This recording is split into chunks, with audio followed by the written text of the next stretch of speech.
Assalamualaikum warahmatullahi wabarakatuh. Untuk materi berikutnya studi kegiatan bisnis adalah kita masuk kepada aspek ekonomi dan sosial, dilanjutkan dengan analisa dampak lingkungan hidup atau aspek AMDAL. Yang pertama adalah aspek ekonomi. Ini kita akan lebih mengetahui atau mempelajari mengenai dampak dari aspek ekonomi dan sosial ketika kita membuka usaha. Dan itu perlu diketahui.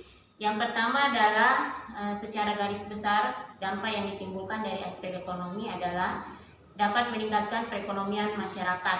Jadi dengan usaha yang akan kita buat itu sedapat mungkin bisa meningkatkan perekonomian masyarakat.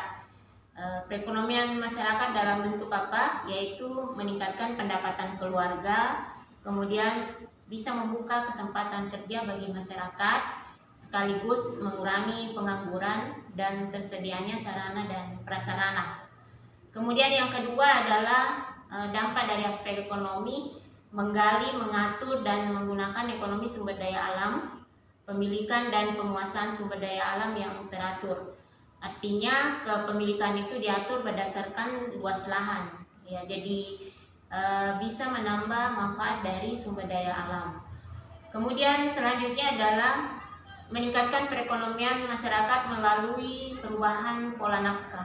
Jadi untuk pembiayaan kehidupan dari keluarga itu bisa meningkat ketika kemudian ada usaha dan mereka bekerja di dalam perusahaan kita. Kemudian tersedianya jumlah dan ragam produk, barang dan jasa di masyarakat. Jadi dengan adanya perusahaan kita maka bertambah ketersediaan barang dan jasa yang bisa dibutuhkan oleh masyarakat. Kemudian meningkatkan perekonomian pemerintah melalui apa? Menambah peluang dan kesempatan kerja dan berusaha bagi masyarakat luas. Kemudian pemerataan distribusi pendapatan dan kemudian meningkatkan pendapatan asli daerah dan menyediakan fasilitas umum yang dibutuhkan oleh masyarakat. Kemudian aspek sosial. Secara garis besar dampak dari aspek sosial dengan adanya suatu usaha atau proyek, pertama adalah adanya perubahan demografi, adanya perubahan struktur penduduk, tingkat kepadatan penduduk, kemudian pertumbuhan penduduk dan tenaga kerja. Kedua, adanya perubahan budaya mengenai adat istiadat, nilai dan norma, kemudian proses sosial dan warisan budaya.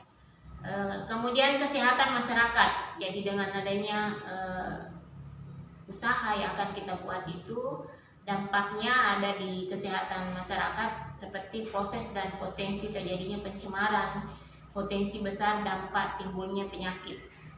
Kemudian selanjutnya adalah analisa dampak lingkungan hidup atau aspek AMDAL. Pengertian AMDAL di sini adalah suatu hasil studi mengenai dampak suatu kegiatan yang direncanakan dan diperkirakan mempunyai dampak penting terhadap lingkungan hidup.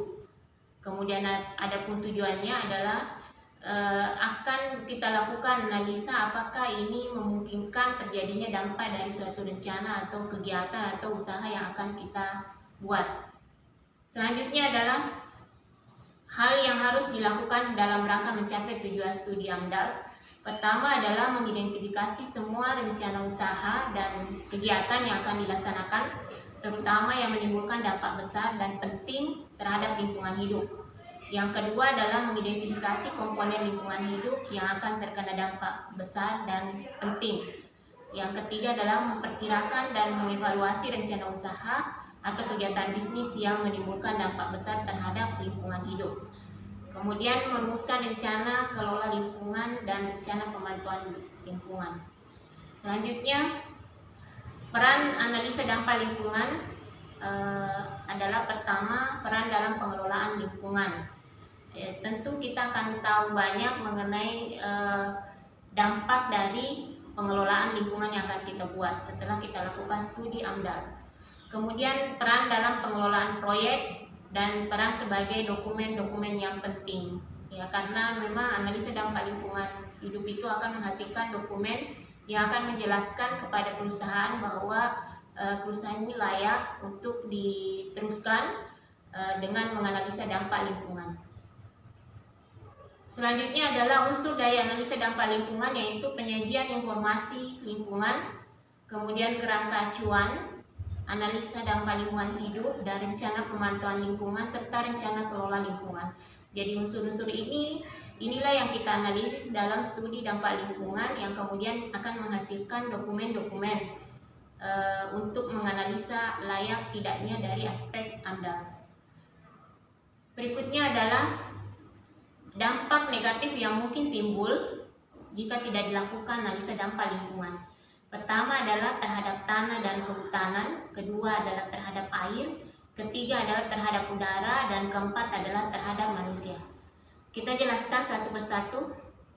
Terhadap tanah, dampaknya adalah tanah itu menjadi tidak subur, gersang atau tandus, kemudian berkurang jumlahnya apabila terjadi pengerukan. Ketiga adalah pembabatan hutan yang tidak terencana akan merusak lingkungan secara keseluruhan. Keempat adalah punahnya keanekaragaman hayati baik fauna maupun flora.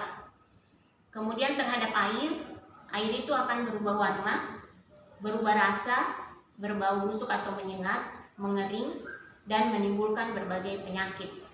Terhadap udara di sekitar lokasi perusahaan bisa menjadi berdebu, dapat menimbulkan radiasi yang tidak dapat dilihat oleh mata, dapat menimbulkan suara yang bising, dapat menimbulkan aroma yang tidak sedap, dan dapat menimbulkan suhu udara menjadi panas.